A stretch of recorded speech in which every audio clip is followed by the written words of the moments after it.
한국 진출을 하고 있다. 이것은 진짜 무서운 일이다. 정말 무서운 일이다. 사실일까요? 저는 여러 번에 걸쳐서 전기차와 배터리가 대한민국 시장을 공략하고 있는데 이거 자칫 잘못하면 큰 충격을 맞을 수도 있겠다. 그렇게 얘기해 왔습니다. 그런데 그런 조짐이 보입니다. 자, 당장 말입니다. 당장 이것 먼저 한번 보시죠. 중국 전기차 BYD입니다. BYD는 세계 1등 전기차 업체입니다. 테슬라도 앞질러 버렸습니다. 예. 이 BYD가 한국에 사실은 진출하고 있습니다. 그런데 우리는 잘 모르고 있어요. 왜? 디브랜딩 전략으로 들어오니까. 자기 브랜드는 숨기고 핵심 기술만 이전시키고 판매하니까 말입니다. 대표적으로 말입니다. KG 모빌리티. 이거 쌍용 자동차입니다. 예, 하이브리드카 공동 개발하고 있습니다. 배터리 팩 공장 준공 예정입니다. 예, 그런데 우리 잘 모르고 있죠. BYD가 한국에 들어왔다는 거. 예, 아마 대부분이 모르고 있을 겁니다. GS 글로벌이 말입니다. GS 글로벌이 시장용 버스나 시장용 트럭을 출시 준비 중입니다. 바로 BYD 회사 제품입니다. 참 이런 것을 보면 대기업이 참 몹쓸짓 한다 이런 생각도 여러분 들죠. 그렇지만 디브랜딩 전략으로 이렇게 대한민국에 들어오는 것 이건 말입니다. 괜찮을까요? 괜찮을까요? 자, 여기에서 우리가 생각해야 될 게요. KG 모빌리티에서 하이브리드 차를 개발하면 이거 수출하지 않을까요? 어디로 수출하나요? 대한민국이 수출하면 전기차를 중국으로 다시 수출할 일은 없을 거 아니에요. BYD가 이미 중국 시장은 장악하고 있는데 그럼 어디로 수출합니까? 유럽 시장, 동남아 시장, 예, 미국 시장. 특히 말입니다. 동남아 시장은 자기네들이 중국 업체들이 직접 나갈 수 있지만 유럽이나 미국 시장은 직접 나갈 수가 없습니다. FTA가 성립이 안 돼 있고요. 관세를 적어도 27.5%를 내야 됩니다. 그런데 대한민국에 와서 생산을 하면요. 관세 안 내도 됩니다. 예, 무관세입니다. 무관세. 유럽에도 무관세, 미국에도 무관세예요. 그러니까 BYD가 디블렌딩 전략으로 대한민국에 숨어들고 있는 거예요. 숨어들고 있는 거. 왜? 미국 수출하려고, 유럽 수출하려고, 특히 미국 수출하려고 지금 숨어들고 있는 거죠. 어디 그뿐입니까? 여러분들도 아시잖아요.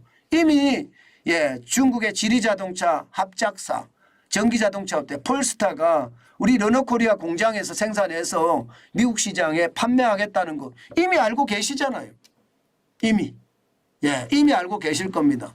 이 폴스타라는 회사는 연간 전기차 판매량이 전 세계 7만 대에서 8만 대 정도 판매하고 있는 뭐 큰 회사는 아니지만 이제 크려고 하는 회사죠. 중국의 민영 자동차 업체 중에서 가장 큰 자동차 회사가 지리자동차입니다. 바로 그 지리자동차의 자회사입니다. 볼보하고 합작회사니까 자회사입니다. 이게 말입니다. 결국은 르노 자동차에서 생산해서 미국 시장에 들어가고 혹은 캐나다 시장 혹은 유럽 시장에 들어가겠다 이런 얘기잖아요. 이것만 지금 중국 업체가 몰려오는 게 아니에요. 지금 몰려오는 것은요. 배터리 업체도 지금 엄청나게 밀려옵니다. 당장 말입니다. 기린메이라는 업체하고 SK온이나 에코프로하고 말입니다. 전구체 공장을 만드는데 1조 2,100억 원을 투자한다고 합니다. 마찬가지로 포스코홀딩스하고요. 포스코 퓨처엠이 CNGR이라는 중국 업체하고요. 니켈과 전구체 업체 만든다고 해요. 이것도 말입니다. 1조 5천억 원을 투자하겠다. LG화학과 화유코발트가 전구체와 양극재 1조 7천억 투자하겠다. 포스코 퓨처엠과 회유코발트가 니켈과 전구체 1조 2천억 투자하겠다. 이렇게 말입니다. 중국의 전기차 업체, 그 다음에 전기차 배터리 업체 대한민국에 엄청나게 들어오고 있어요. 엄청나게. 진짜 엄청나게 들어오고 있습니다. 왜 들어올까요? 왜 들어올까요? 말할 필요도 없습니다. 이게 말입니다. 중국 전기차 업체 살아남으려고 지금 들어오는 거예요. 살아남으려고. 살아남으려고 말입니다. 지금 엄청나게 들어오는 겁니다. 사실 말입니다. 중국 전기차, 전기자동차, 배터리 업체하고 합치면 어마어마할 거 아니에요. 면허만 받은 자동차 업체 수만 해도 200개예요. 200개. 이거 앞으로 10개에서 12개가 UBS, 세계적인 투자은행이죠. 스위스은행입니다. 전망하기를 10개에서 12개만 남을 거다 이렇게 예상했거든요. 10개에서 12개가 아니라 시장에서는요. 많이 가면 2개, 3개로 줄어들 거다 이렇게 예상합니다. 2개, 3개. 그러면 200개가 2개, 3개로 줄어들면 100분의 1 정도로 줄어든다는 이야기인가요? 굉장히 빠르게 줄어들 거다 이렇게 예상합니다. 그게 살려고 들어오는 거예요. 살려고. 배터리 업체도 마찬가지입니다. 배터리 업체도 지금 전기차를 수출을 하지 못하면 배터리 업체도 안 되잖아요. 여기에다가 중국의 배터리 업체가 유럽 시장에 들어가서 유럽 자동차에 넣어야 되고요. 미국 시장에 들어가서 미국 자동차에 넣어야 되는데 유럽도 미국도 막고 있습니다. 유럽도 미국도. 그러니까 이게 한국을 통해서 우회적으로 나가겠다 이런 생각이잖아요. 한국을 통해서. 그렇게 되면 말입니다. 미국 시장만 봤을 때 이게 투자가 엄청나게 일어나는 겁니다. 지금 현재까지 4개월 새에 한중 합작 배터리 공장만 하더라도 5건의 투자 발표가 있었고요. 그 금액은 40억 달러입니다. 이렇게까지 투자하는 이유는요. 이게 전기차 보조금을 받을 수 있는 조건을 대한민국에 오면 맞출 수 있거든요. 중국은 아예 수출조차도 못하고요. 당장 말입니다. 북미 제조 조립한 부품 사용 한도가 50%가 들어가야 돼요. 그렇지 않으면 미국과 미국 FTA 체결국에서 채굴 가공한 핵심 광물을 40% 써야 됩니다. 그러면 대한민국에서는 자연스럽게 중국의 업체들의 세탁이 될 거 아닙니까? 이 세탁이 우리나라에서 되니까 쉽게 판매할 수 있겠다. 이런 생각에서 지금 중국은 엄청나게 몰려오는데요. 이거 진짜 조심하셔야 돼요. 왜 제가 이건 정말 무서운 일이라고 말씀을 드리는가 하면요. 바로 이것 때문이에요. 이미 말입니다. 미국에서는 경계감을 가지고 우리 시장을 보고 있는 겁니다. 조 맨친입니다. 미국 민주당 상원 의원이에요. 딱 잘라서 이야기합니다. 이 대선 후보 대통령 선거에 나가겠다 하시는 분이거든요. 중국 기업들이 한국서 광물 세탁을 한다. 이렇게 이야기하면서 한국에 대한 혜택을 줄여야 된다. 이런 이야기까지 나오고 있어요. 이게 민주당 상원 의원이 이야기한다는 것은 뭐 당장 지금 시장에 반영이 되겠나 이렇게 생각을 하지만 이런 요소가 쏟아지기 시작하면요. 결국은 한국 업체에 대한 제재가 시작이 될 수도 있습니다. 저는 급하더라도 당연히 돌아가라고 말씀드리고 싶어요. 게다가 투자를 한다고 하더라도요. 저는 반드시 말입니다. 독자 기술을 확보해야 됩니다. 독자 기술을. 무슨 얘기냐. 중국이 우리보다 앞선 기술을 가지고 있는 것들이 많을 거예요. 투자를 한다 그러면 투자도 하고 독자 기술을 내놔라.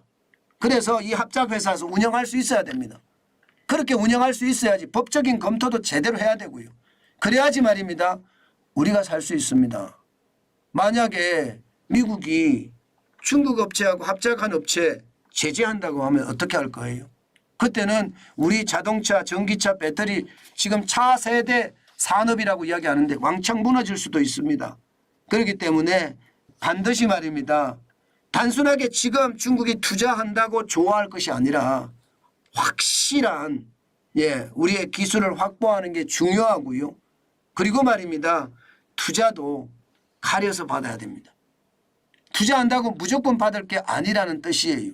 자칫 잘못하면 미국 제재 때문에 우리 기업까지도 엄청난 타격을 받을 수 있다는 거. 제가 이건 정말 무서운 일입니다. 자꾸 말씀드리는 게 이런 문제가 발생되지 않을까요? 저는 발생될 확률이 굉장히 많아진다고 생각합니다. 발생될 확률이. 그만큼 말입니다. 저는 시장에 충격파가 있다고 봅니다. 제가 전기차하고 전기차 배터리 관련해서 계속해서 여러분들에게 말씀을 드리는데 그만큼 말입니다. 그만큼 시장의 위협이 저는 커졌다고 보고요. 그 시장의 위협은요. 오롯이 말입니다. 오롯이 우리 시장으로 다가올 수도 있겠다. 저는 그런 생각을 해봅니다. 때문에 조심하시고 조심해야 되는 거. 무조건 투자를 받는 게 중요한 것이 아니라 어떻게 투자받으면 더 유리할 것인지를 반드시 판단을 하고요. 또한 말입니다. 예, 중국이 투자를 하고 지분은 지분을 다 줘서 이게 중국 업체가 되면 안 되거든요. 한국에 있는 중국 업체가 돼서는 안 되거든요. 예, 그런 어떤 최악의 어떤 수단은 저는 우리가 주지 말아야 되겠다. 그런 생각을 해 보면서 전기차 배터리 이 부분에서 우리가 어떻게 경쟁력을 찾을 것인가 진짜 고민하는 그런 시간이 많이 됐으면 좋겠습니다. 많이 있어야 될 겁니다. 그렇지 않고 그냥 맹목적으로 무차별적으로 투자를 받는다는 것은 그만큼 손해를 더 안을 수밖에 없다. 그 말씀 다시 한번 올립니다.